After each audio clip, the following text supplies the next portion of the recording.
우리 오늘 설교 제목 같이 읽읍시다. 시작. 로 하나님의 정의를 실현하라. 네, 하나님의 정의를 실현합시다. 그렇게 한번 인사할까요? 네, 베드로후서 오늘 3장 9절에서 13절인데 한 절씩 제가 한 절 읽고 여러분 한 절 읽고 이렇게 하겠습니다. 주의 약속은 어떤 이들이 더디다고 생각하는 것 같이 더딘 것이 아니라 오직 주께서는 너희를 대하여 오래 참으사 아무도 멸망하지 아니하고다 회개하기에 이르기를 원하시느니라. 그러나 주의 날이 도둑같이 오리니 그날에는 하늘이 큰 소리로 떠나가고 물질이 뜨거운 불에 풀어지고 땅과 그 중에 있는 모든 일이 드러나리로다. 이 모든 것이 이렇게 풀어지리니 너희가 어떠한 사람이 되어야 마땅하냐. 거룩한 행실과 경건함으로 하나님의 날이 임하기를 바라보고 간절히 사모하라. 그날에 하늘이 불에 타서 풀어지고 물질이 불에 녹아지려 하니. 우리 13절 같이 읽을까요? 시작. 우리는 그의 약속대로 의가 있는 곳인 새하늘과 새 땅을 바라보도다. 아멘. 오늘 말씀이 우리는 그의 약속대로 의가 있는 곳인 새하늘과 새 땅을 바라보도다 라는 말씀으로 좀 부활을 좀 기념했으면 좋겠는데요. 예수님이 그렇게 얘기하시죠. 나는 부활이요 생명이니 나를 믿는 자는 죽어도 살겠고 무릇 살아서 나를 믿는 자는 영원히 죽지 아니하리라. 이 부활의 어떤 성경 구절을 우리가 어떻게 받아들이냐면 주로 개인의 부활로 받아들입니다. 이게 개인의 부활. 내가 그리스도를 믿었기 때문에 죽음을 이기고 부활하는구나. 그것도 맞죠. 그런데 개인의 부활로 부활을 좀 축소시키면 삶에서 좀 능력이 나타나지 않을 때가 많죠. 샘 올베리가 그렇게 얘기합니다. 많은 그리스도인들이 부활을 믿고 부활절마다 그 믿음을 고백하지만 남은 한 해 동안 사실상 그것을 도로 서랍에 처박아 둔다. 왜냐하면 부활로 무엇을 어찌해야 할지를 모르기 때문이다. 그러니까 부활을 기념하지만 부활절날 그 부활이 개인의 부활로 끝이 나면 내가 죽음을 이기고 죽어서 천국 가는구나로 끝이 나면 그것이 오늘의 내 삶과 연결이 잘 되지 않을 때가 있습니다. 오늘 베드로후서에 보면 이 마지막 날에 그 하나님이 이루신 그 약속의 날, 하나님의 나라가 임하는 그때 그 나라가 어떤 나라냐 하면 의가 있는 곳이다. 그렇게 얘기합니다. 의가 통치하는 곳. 그래서 영어 성경의 센츄리 버전에 보면 그 나라가 의가 있는 곳이라는 것은 Where justice will rule, 정의가 통치하는 나라다 이렇게 얘기합니다. 마지막에 임할 하나님의 나라는 정의가 통치하는 나라예요.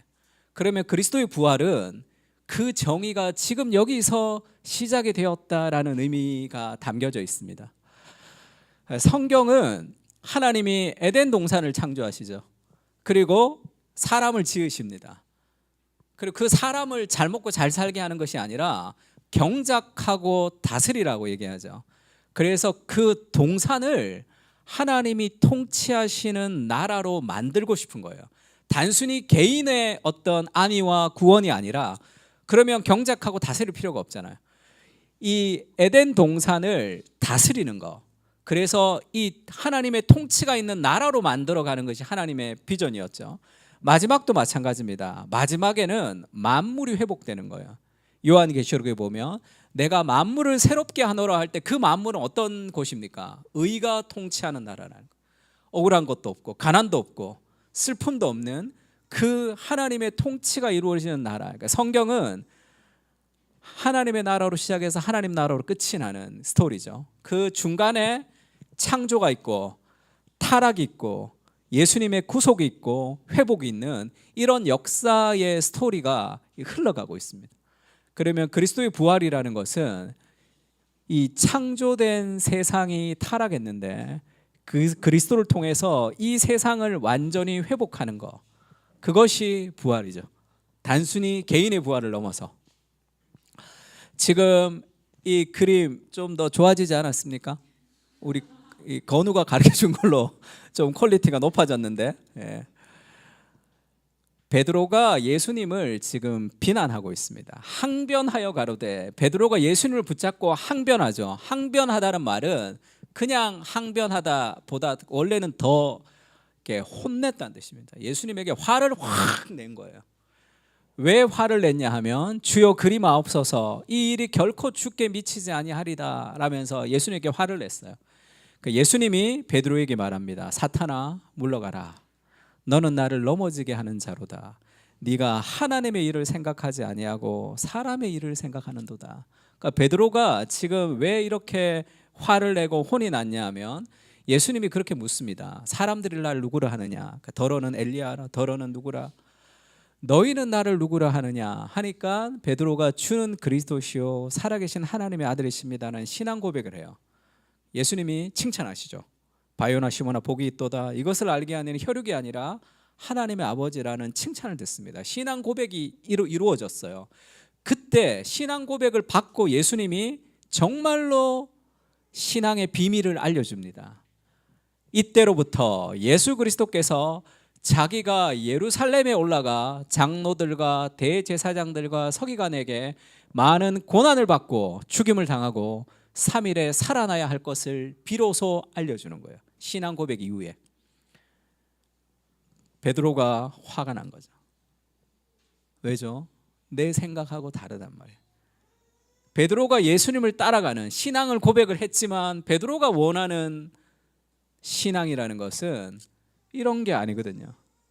예수님 죽고 부활하고 그런 게 아니란 말이에요. 뭐죠? 개인의 영화입니다. 개인의 만족. 그러니까 신앙생활을 하면서 부활도 개인화되면 베드로같이 될 확률이 많습니다. 예수님이 이렇게 얘기하죠. 마가복음 같이 읽을까요? 누구든지 시작.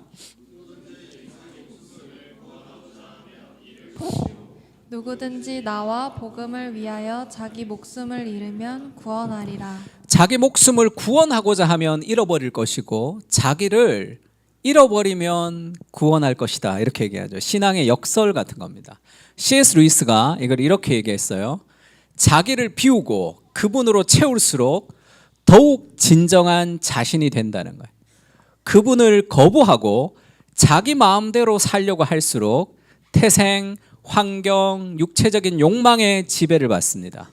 사실 자랑스럽게 나 자신이라고 부르는 것은 내가 출발시키지도 않았고 멈출 수도 없는 사건들의 열차들이 모이는 직결지에 불과하다. 내가 이 땅에 원해서 태어난 거 아니죠. 내가 원할 때 죽을 수도 없습니다.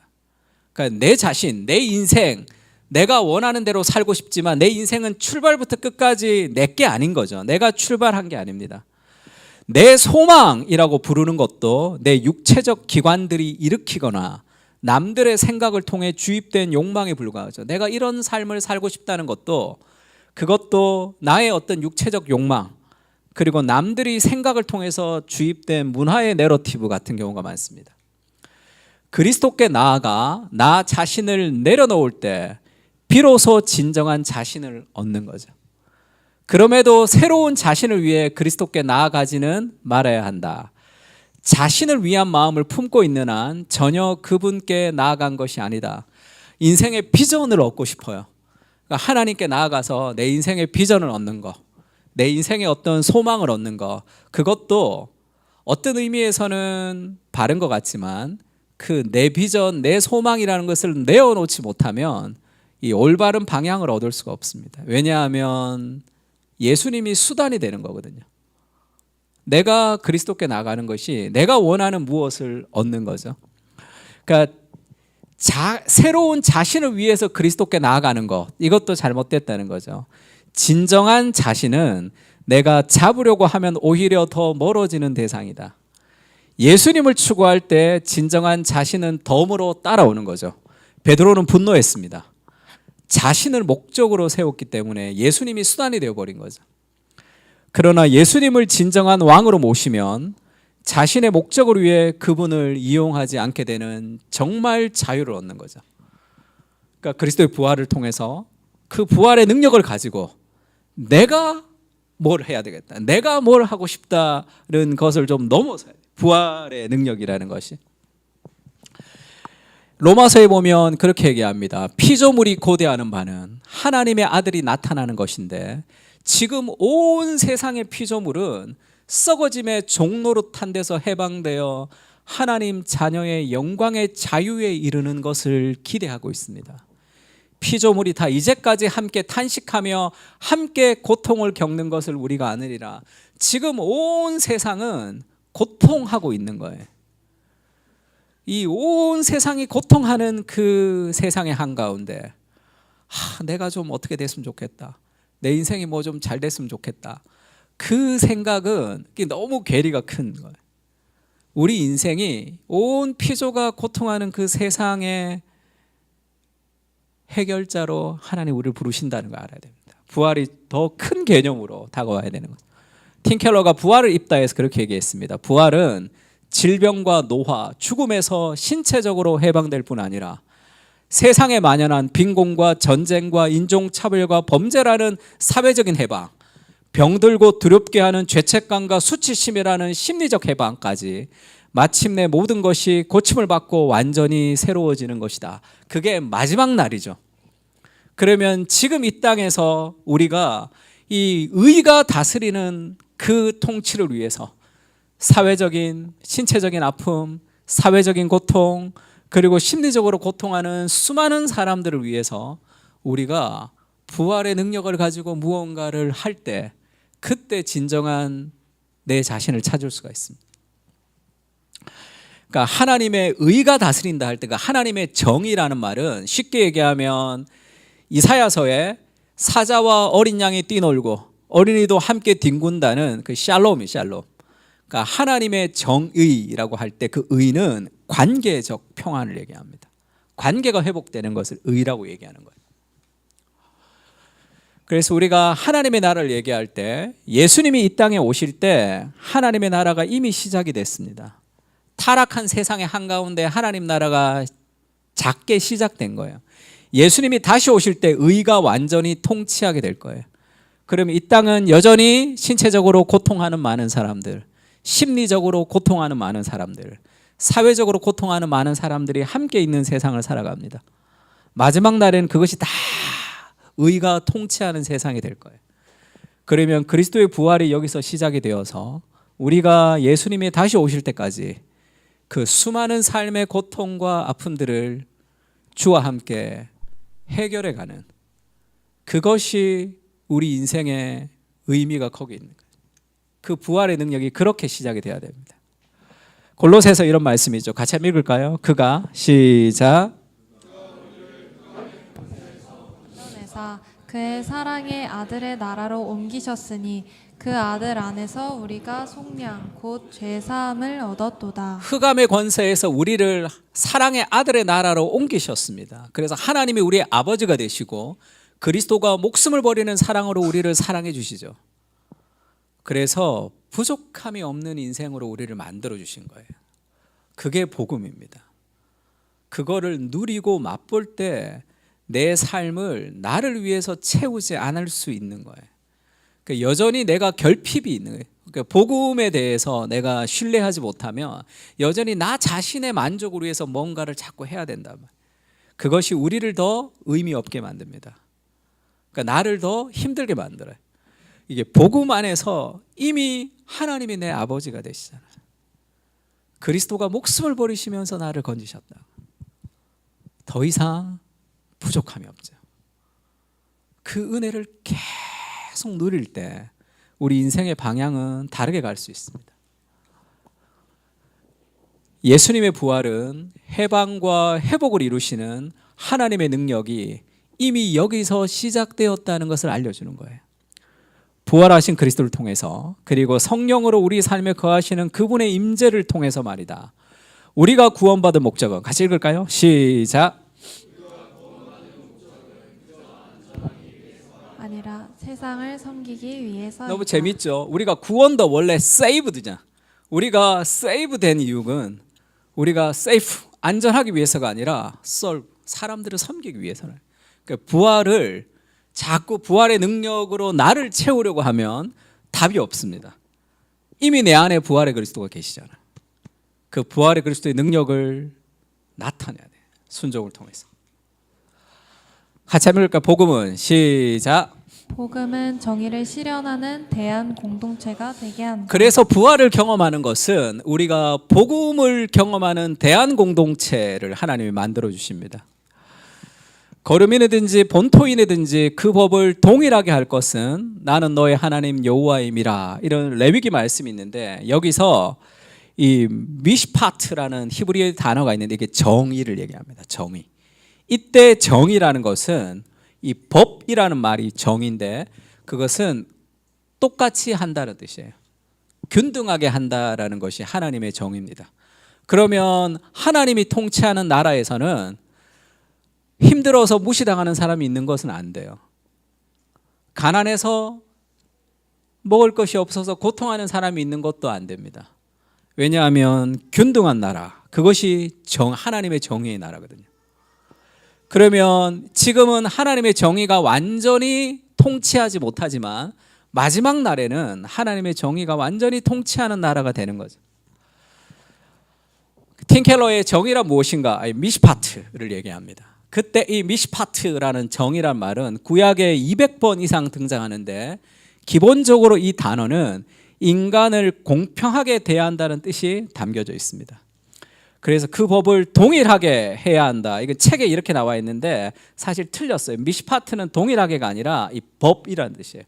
동일하게는 여하드, 다른 단어가 쓰였습니다. 근데 이 법의 의미가 동일하게예요. 동일하게. 그래서 하나님의 정의라고 하는 것은 균등하다, 그런 의미가 있습니다. 인종, 지위에 상관없이 동일하게 대해야 한다. 이게 하나님의 정의죠. 그래서 우리가 구원을 받을 때 어떻게 구원을 받냐면 은혜로 구원을 받는 거잖아요. 내가 뭘 잘해서 구원받는 게 아니라 은혜로, 하나님의 선택으로, 하나님의 사랑으로, 은혜로 구원을 받았기 때문에 자랑할 것이 없잖아요. 그래서 내가 있는 모든 것은 다 하나님의 은혜인 것을 알 때 우리는 그것을 나눌 수 있습니다. 사람들에게.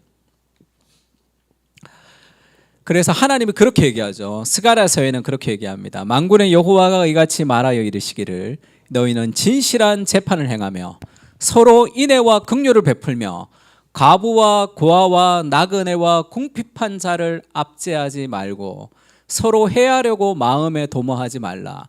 하나님이 이스라엘을 심판하실 때 심판의 기준은 딱 한 가지입니다.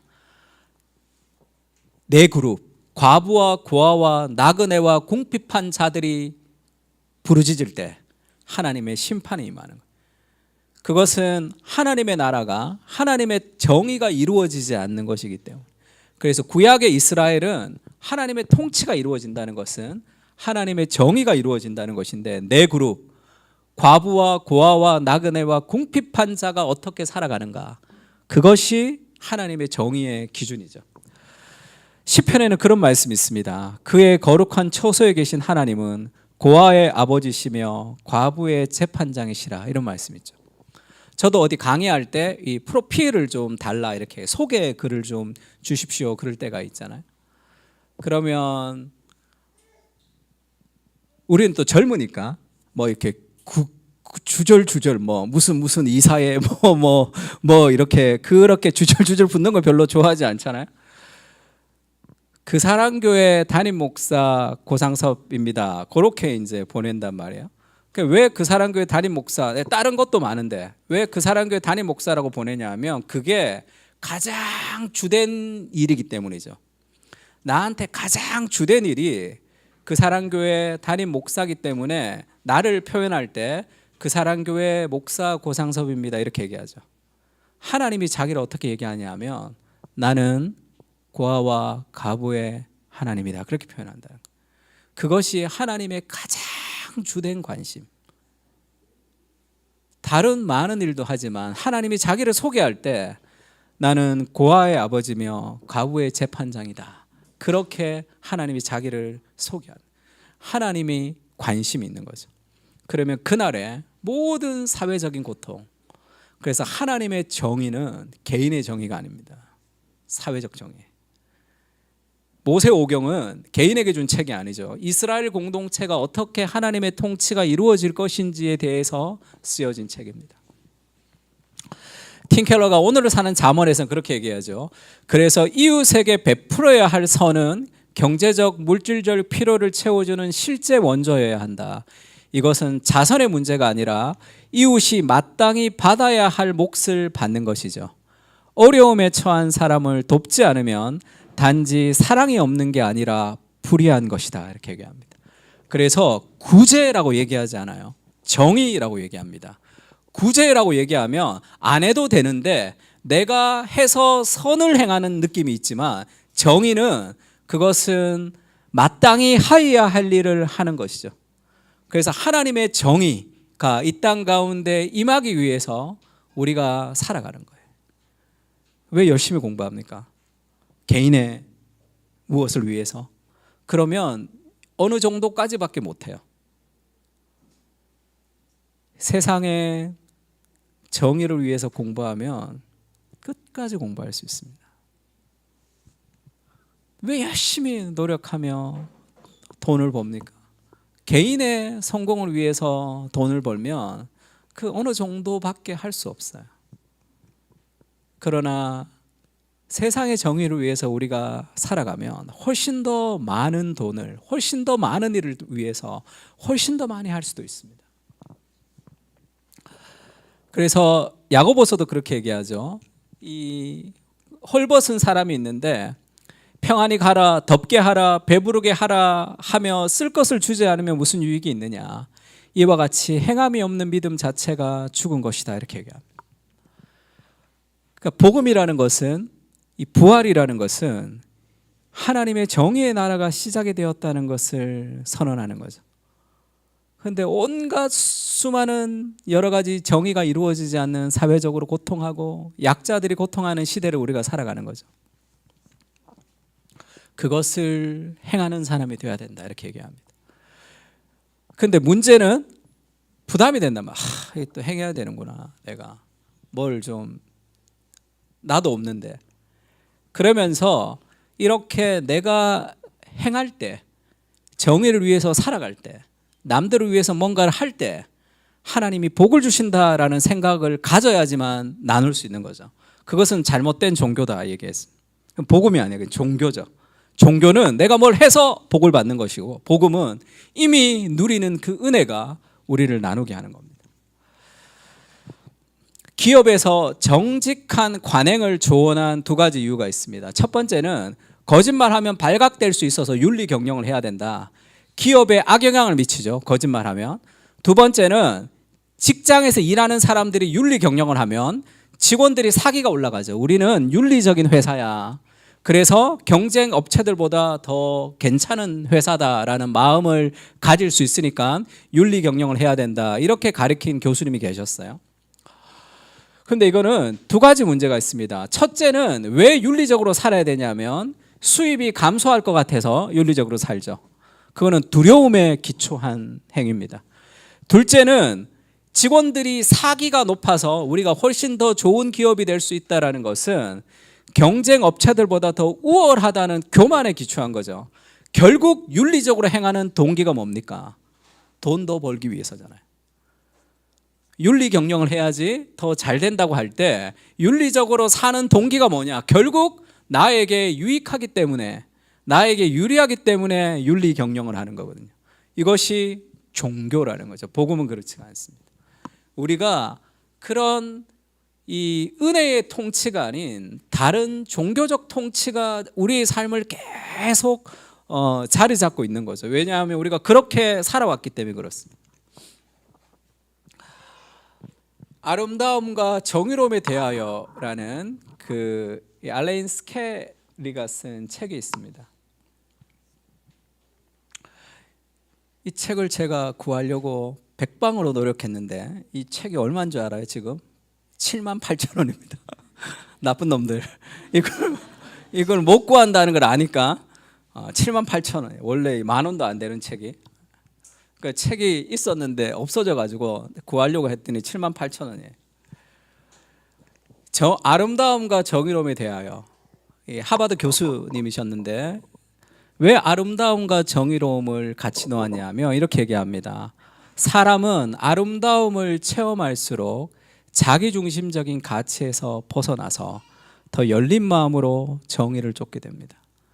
그러니까 나를 벗어나는 거, 그것이 필요하다고 그랬죠. 우리가 예배를 드리는 것도 마찬가지입니다. 정말로 멋있는 자연 앞에서 이야 할 때 나를 벗어나는 거죠. 그때 쉼을 누릴 수 있는 거예요. 나를 벗어나는 삶의 경험, 그것은 아름다움을 경험해야 됩니다. 복음이 뭐죠? 하나님의 아름다움이 내 마음속에 들어오는 거예요. 그러면 저렇게 살고 싶다, 그런 마음의 소망이 생겨서 삶의 수많은 삶의 물질주의와 두려움이 깨트려지고 나누면서 살아가는 거예요. 그래서 더 열심히 공부합니다. 왜죠? 여전히 세상은 아직도 고통하고 있잖아요. 조나단 에드워드가 20대에 했던 설교인데, 조나단 에드워드가 이렇게 설교했습니다. 하나님이 우리를 위해 얼마나 많은 일을 행하셨는지를 보라. 그리스도는 가난한 우리를 사랑하고 불쌍히 여기셨다. 자신을 버려 우리를 도우셨고 아낌없이 우리를 위해 피까지 흘리셨다. 미련 없이 자신을 부인하셨다. 굶주린 우리에게 잔치상에서 무한히 값진 진미를 먹이셨다. 진흙 구덩이 위에 우리를 높여 왕자들 사이에 두고 그분의 영광의 보좌를 상속받게 하셨다. 그리하여 최고의 부와 풍요를 영원토록 누리도록 하셨다. 이 모두를 생각할 때 그런 혜택에 동참하고 싶다는 사람들이 가난한 이웃을 아낌없이 구제할 수 없다면 얼마나 초라한 일인가. 돈이나 재산을 아끼는 많은 사람처럼 그리스도도 자신의 피가 너무 아까워 우리에게 내주기를 못내 싫어하셨다면 지금 우리는 어떻게 되었겠는가. 이런 설교를 했습니다. 제가 어느 목사님 얘기를 들었는데 그 목사님이 아이패드를 가지고 있었어요. 딸도 아이패드를 하나 있었습니다. 근데 딸이 이제 대학을 가면서 아이패드를 하나 샀어요. 그러니까 3개가 되는 거잖아요. 딸 아이패드는 그렇게 막 안 좋은 게 아니었어요. 유행이 좀 덜 떨어졌을 뿐입니다. 근데 어느 이 개척교회 목사님이 이제 아이패드를 좀 구입하고 싶은데 뭐 돈이 없어서 좀 싼 거를 좀 구입하고 싶다고 막 이렇게 알리는 그거를 봤어요. 그럼 우리 거 주면 되잖아요. 자기 딸이 안 쓰던 거 쓸 수 있으니까. 그 연락을 해서 그 목사님한테 이걸 준다고 했어요. 그러니까 너무 감사하다고 하고 주려고 하는데 이제 포장해서 보내려고 하는데 이 선이 보내려고 한 게 그 선이랑 그 충전기가 조금 더 새 거라는 거예요. 그러니까 그런 생각이 들죠. 조금 헝 거 보내도 이 사람은 감사하게 받을 거 아니에요. 그러니까 요 옛 거를 좀 새 거를 내가 충전기를 쓰고 조금 때 묻은 충전기를 보낼까? 그런 생각이 들잖아요. 그럼 뭐 누구한테 얘기하면 그거 보내야 뭐 그래도 감사하겠지 이렇게 하잖아요. 근데 그런 마음이 들었다는 게 불편하다는 거예요. 자기가 내가 좀 안 좋은 거 쓰고 좀 새 거를 보내면 얼마나 좋아요. 그랬는데 그래서 3일을 고민했대요. 그게 우리죠. 3일을 이거 보낼까 이거 보낼까 이거 보내면 마음이 좀 불편하고 그게 뭐라고. 그래서 결국은 새 거를 보냈다 그러더라고요. 그리고 나서 얼마나 마음이 편한지 모르겠다 그런 얘기 하더라고요. 그러니까 그런 거죠. 그게 이 우리의 본성입니다. 뭐 이게 뭐라고 하나 사면 되지. 근데도 그런 거잖아요. 조금 더 좋은 거를 좀 그럼 뭐 쓰고 싶은, 그러니까 누구한테 보내는 것이니까 그런 마음이 있는 거죠. 우리 안에. 그래서 누군가에게 섬기는 것도 다 어떤 도덕적 의의를 넘어설 수 없으면 은혜의 경험을 통해서 복음이 우리를 나눔으로 나가게 할 수 없다면 모든 나눔과 선행도 자기 의가 되는 거예요. 그것은 복음적이지 않습니다. 왜 사람들이 교회에 다니는 사람들을 그렇게 싫어할까요?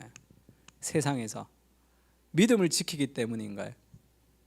이기적이다는 얘기하죠. 왜죠? 사랑 얘기하지만 결국은 내가 제일 소중하죠. 그리스도가 자신의 목숨을 버리면서 부활한 것을 통해서 우리에게 그렇게 가르쳐 주는 거예요. 너의 인생을 말씀대로 버릴 때 진정한 부활의 영광을 너의 인생 가운데 찾을 수 있다. 그 얘기를 하고 있는 거죠. 그래서 율법은 자랑합니다. 율법은 자랑해요. 내가 뭔가 할 수 있다고 자랑하는 거죠.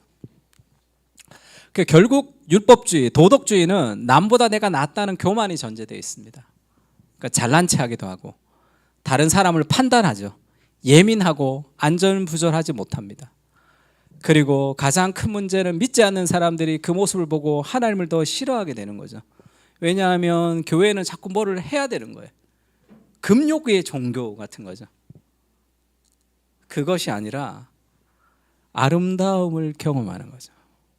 그러면 인생을 하나님의 마음에 하나님의 슬픔을 해결하는 그 일에 인생을 드리게 됩니다.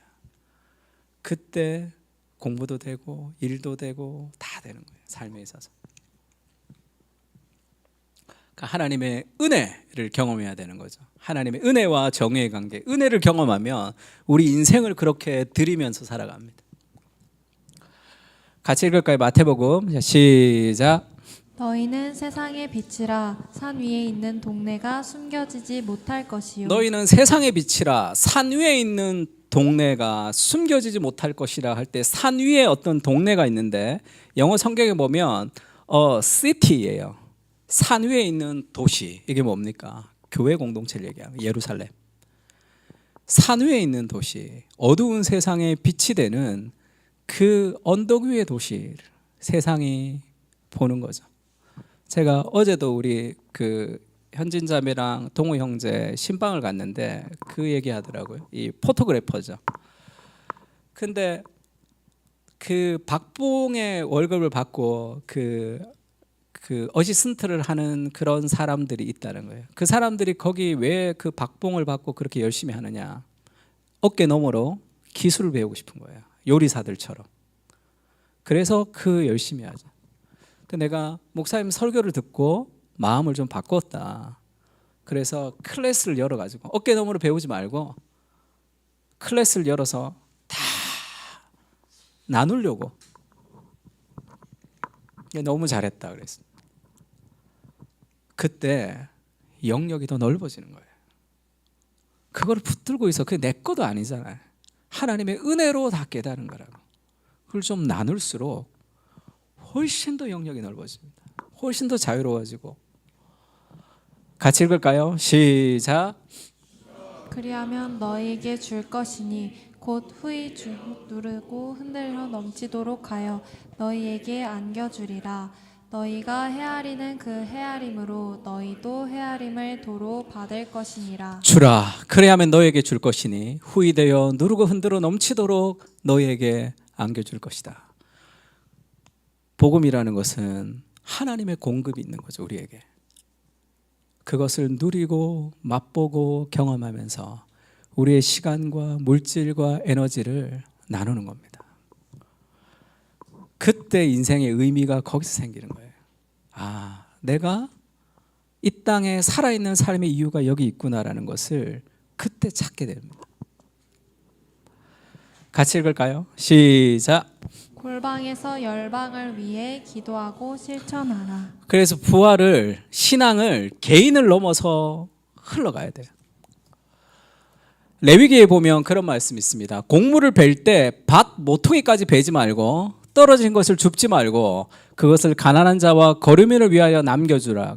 이게 밭인데 밭 귀퉁이, 내 귀퉁이는 지금 가져가지 말라는 거예요.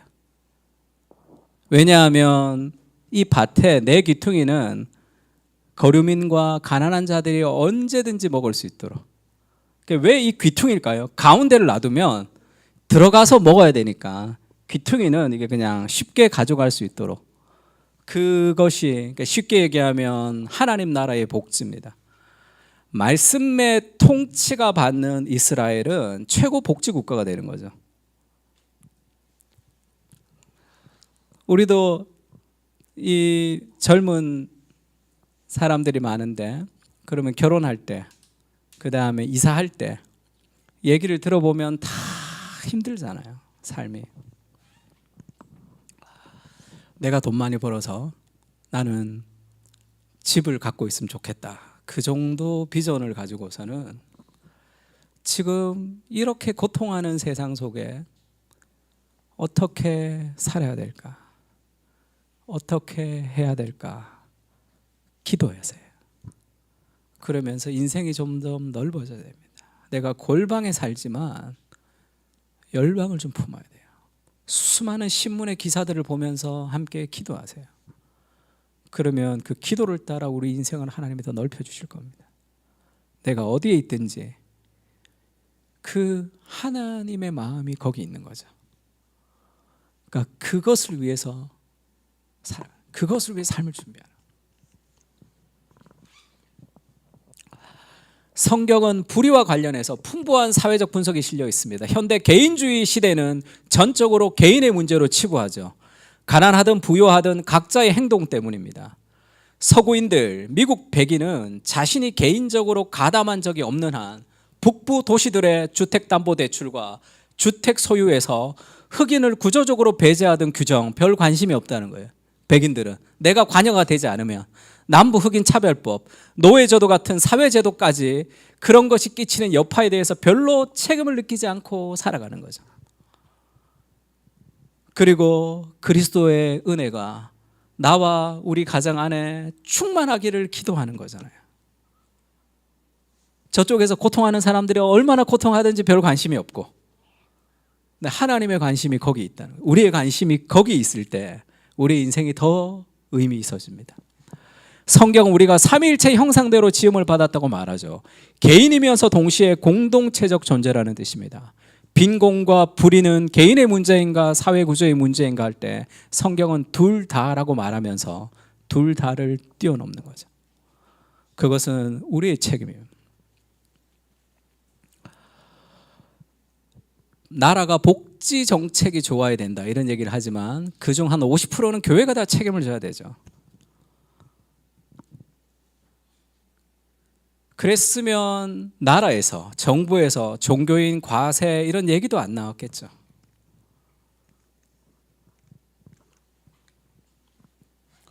팀 켈러가 그런 얘기했습니다. 복음적인 교회를 개척해서 연합을 해야 되는데 어떻게 교회를 개척해야 되면 이렇게 스타벅스처럼 개척하라는 거예요. 바로 옆에 복음적인 교회를 바로 옆에 막 개척하고 이 교회들을 다 연합을 하자. 그래야지 문화를 바꿀 수 있잖아요. 그래서 그거를 이 티핑 포인트라고 얘기했습니다. 교도소에도 크리스찬 비율이 10%가 되면 교도소 문화가 바뀐다는 연구 결과가 있습니다. 그래서 복음적인 공동체를 뉴욕이라는 도시의 10%가 되게 하고 싶었어요. 그러려면 한 교회로는 부족합니다. 단위 면적당 복음적인 교회가 많아지고 함께 연합을 해서 뉴욕의 문화를 바꾸고 싶은 거죠. 얼마나 가슴 벅찬 비전입니까? 그래서 우리 교회만도 아니잖아. 복음적인 교회들이 많아지고 그들의 연합을 통해서 단위 면적당 숫자들이 많아질 때 문화를 바꾸고 싶은 거죠. 팀 켈러가 뉴욕에 갔을 때 1.5%, 팀 켈러가 돌아가셨을 때 4.5%, 아직 10%는 아직 멀었지만 그런 비전을 가지고 그렇게 공부하고 그렇게 일하고 그렇게 기도하고 그렇게 살아가야 되는 거예요. 부족하지만. 그래서 이런 생태계를 좀 만들고 싶었습니다. 복음적인 교회들이 많아지고 그들의 연합을 통해서 그 복음의 생태계를 통해서 도시를 변화시키는 그것이 하나님이 우리에게 주시는 삶의 비전이다. 그렇게 얘기를 했어요. 우리 지난주 수요일 날 그 엄마들 그 소그룹을 하는데 그 전날 우리 그 자매가 연락이 왔어요. 이걸 봤대요. 이게 크루츠게작트라는 이 독일의 그런 뭐 과학 유튜버이기도 하고 뭐 사회 유튜버이기도 하대요. 근데 이 사람들이 South Korea is over이라는 그런 이 영상을 하나 올렸습니다. 한국은 끝났다. 왜냐하면 이 출산율이 0.7%, 서울은 뭐 0.38% 뭐 이러니까 출산율이 계속 떨어지면서 지금 이게 심각한지도 모르고 결국 2026년인가 그렇게 되면 2026년이면 아니죠. 2050년인가 되면 우리나라는 이제 이렇게 망하게 될 것이다라는 이런 영상을 하나 올렸습니다. 그러니까 너무 걱정되잖아요. 이거를 슈카 월드에서 이거를 소개를 했다 그러더라고요. 돈 있는 사람들은 다 해외로 나가면 되는데 돈도 없고 우리는 어떻게 우리의 자녀를 키워야 될지 모르겠다. 그렇게 이제 얘기가 왔습니다.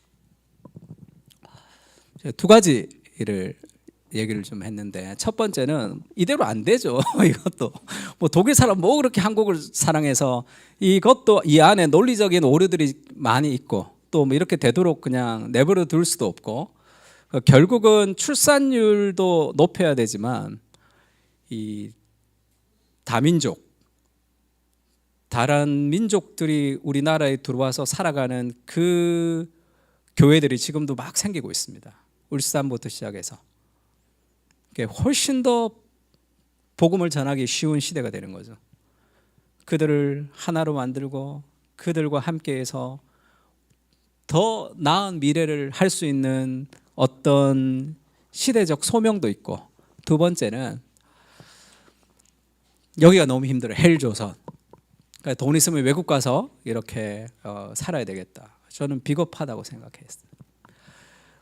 하나님이 한국 땅에 우리를 태어나게 하셨습니다. 내가 거기를 가야 되면 거기를 가야 되는 목적이 있으면 돼요. 하나님의 비전을 따라 그곳에 나를 보내면, 여기가 싫어서 떠나는 것은 그것은 믿지 않는 사람들의 생각 같은. 그럼 여기가 무너진다면 어떻게 해야 됩니까? 이 무너지는 시대를 변화시키는 하나님의 사람으로 사람들을 세우고 기도해야 되겠다는 그런 소망이 좀 있어요.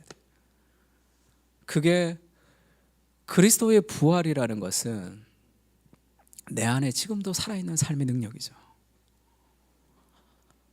그런 생각이 좀 있어요.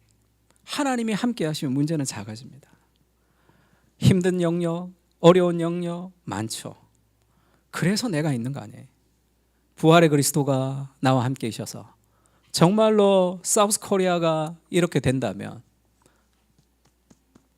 난세 영웅이 난다고. 그래서 우리가 더 열심히 공부하고 노력해야 될 이유가 거기에 있죠. 제 오카노 목사님 살아계실 때 그런 얘기 하셨어요. 너네가 목회하는 시대는 참 힘들 거다. 나는 좋을 때 목회했다. 목사 존경할 때 나는 목회했고 은퇴했고, 너네 인터넷 시대가 되고 외동 아들들 막 태어나고 조금만 설교하면 인터넷으로 욕하고, 너는 참 힘든 시대에 목회할 것이다. 그래서 제가 목사님 그럼 어떻게 해야 됩니까? 물었어요. 잘 모르겠다 그러시면서, 그래도야 난세 영웅이 난다. 그렇게 제가 그것을 하나님 말씀으로 받았습니다. 시대가 힘들어서, 그러니까 복음의 능력이 필요한 거잖아요. 그런 마음의 어떤 소망을 가지고 좀 키워야 되잖아요. 힘든 세상에 우리 자녀를 어떻게 키울까 전전긍긍하지 말고, 그러니까 힘든 세상을 일으켜 세울 하나님의 사람으로 키워가야 되는 거죠. 그렇게 기도해야 된다.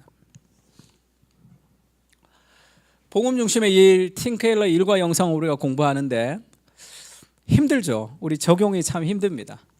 그래서 이렇게 소그룹 나눔을 들을 때도 이제 그런 나눔들 있죠. 이 팀 켈러 말 좋은데, 복음 중심 일 좋은데 직장 생활하면 그게 잘 안 된다. 이렇게. 맞죠. 쉽다고 얘기하지 않습니다. 그래서 필요한 거죠. 그래서 복음의 능력이 필요한 거 아닙니까? 타락한 세상 속에서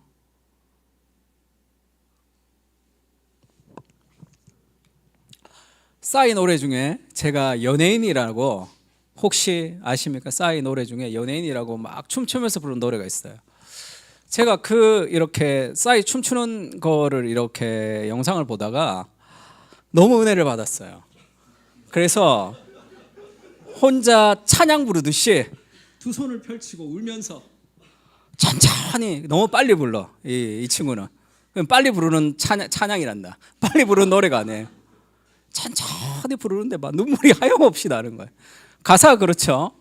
그대가 원한다면 오늘 여기가 무대다. 나는 오늘부터 너의 연예인이 되기 위해서 난 데뷔했다. 그러니까 그 사람을 너무 사랑해서 연예인이 되어서 내가 항상 즐겁게 해주는데 연기, 노래, 코미디까지 다 하는 거죠, 자기가. 그러니까 너가 그 사람을 사랑하니까 댄스 가수가 됐다가 영화 배우가 됐다가 코미디 같이 됐다가 탤런트 같이 가수 같이 너의 기분에 따라 내가 다 너의 연예인으로 내가 살아가겠다는 거잖아. 세상이 힘듭니다. 복음을 가지고 특히 믿음으로 살아가기는 어려운 세상이에요. 우리가 살아서 회사가 막 뭐 부흥이 일어나고 회사가 변화되고 우리나라가 변화되고 한국교회가 변화되고 이런 일은 전혀 일어나지 않을 수도 있겠죠. 근데 사랑하면 지금 이 친구가 내가 최고의 연예인이 되어서 최고의 연기를 하겠다는 게 아니잖아요. 사랑하면 다 해주고 싶잖아요. 코미디, 모든 장르, 이런 만능 엔터테인먼트가 어디 있어요? 우리 삶도 마찬가지죠. 세상이 힘들고 어렵습니다. 고통하는 하나님의 마음을 깊이 기억하며 내가 사랑하면 무언가를 하게 되어 있습니다. 우리가 좀 나눠서 세상의 기근이 다 없어지지도 않겠고 내가 뭔가를 해도 아무것도 변화되지 않는 세상이지만 그 사랑이 우리를 일하게 하는 거죠. 내 삶의 영역에 완벽한 모델은 아니지만 하나님 나라가 저기 있다는 삶의 모델로 공부하고 준비하고 기도하고 그것이 진정한 부활의 시작을 알리는 거예요. 우리가 늘 부활절날 성찬을 지난 작년에도 했는데 부활과 성찬의 의미가 있는 게 예수님이 엠마오 마을로 가실 때 부활한 예수님이 나타나셨죠. 근데 부활한 예수님을 그들이 잘 몰랐습니다. 근데 예수님이 음식을 잡수실 때에 떡을 가지사 축사하시고 떼어서 그들에게 주시니 눈이 밝아서 예수님인 걸 발견했죠. 이게 성찬이죠. 그리스도의 몸을 떼어주는. 그러면서 그들이 그렇게 얘기합니다. 우리에게 말씀하시고 우리에게 성경을 풀어주실 때에 우리 속에서 마음이 뜨겁지 아니하더냐. 부활의 예수님이 짠 나 부활했다 이렇게 증명하지 않죠. 눈을 가립니다. 일부러. 예수님 다 아는 제자들인데 왜 눈을 가리고 예수님의 부활을 이런 방식으로 설명하시냐면 모두가 달라졌다고 했습니다. 예수님이 이제 승천하실 거예요. 부활의 예수님은 육체로 이 땅에 계시지는 않습니다. 그 육체로 이 땅에 계시지 않는 부활의 그리스도를 지속적으로 만날 수 있는 방식이 있죠. 하나님의 말씀 안에서 성경을 풀어주실 때에 우리 속에서 마음이 뜨거워지는 부활의 그리스도가 오늘도 너희 속에 살고 있다는 것을 알려주는 거죠. 그래서 힘들어서 내려가던 그들이 길을 바꿔서 예루살렘으로 다시 돌아가죠. 지금 우리 안에 누가 살고 계십니까? 부활하신 그리스도. 그것을 좀 신뢰할 필요가 있습니다. 내가 능력이 없구나, 내가 힘이 없구나, 내가 아무것도 가진 것이 없구나에 집중하기 때문에 아무것도 못하는 거예요. 내가 할 수 없는 거 괜찮습니다. 내 안에 누가 계시는지. 부활의 그리스도가 오늘도 내 안에서 살아서 역사하시는 그 삶의 능력을 좀 경험할 필요가 있어요. 그리고 세상의 정의를 위해 살아가는 거예요. 마지막 날에 하나님의 나라가 임하는 그때까지 그런 삶의 소망을 가지고 기도하며 살아갈 때 인생은 넓어지게 되어 있습니다. 그리고 우리를 통해 하나님이 생각하지 못했던 더 큰 일도 행해 주실 거예요. 우리 마지막으로 골로새서 같이 한번 읽을까요? 하나님이 시작. 하나님이 그들로 하여금 이 비밀의 영광이 이방인 가운데 얼마나 풍성한지를 알게 하려 하심이라. 이 비밀은 너희 안에 계신 그리스도시니 곧 영광의 소망이니라. 이 비밀은 한 번 더 읽을까요? 시작. 이 비밀은 너희 안에 계신 그리스도시니 곧 영광의 소망이니라. 하나님이 비밀의 영광을 이방인들 가운데 얼마나 풍성한지를 알게 해주셨다. 그렇게 얘기하죠. 이 비밀은 너희 안에 계신 그리스도인데 영광의 소망이다. 이렇게 얘기합니다. 우리 성찬을 좀 할 텐데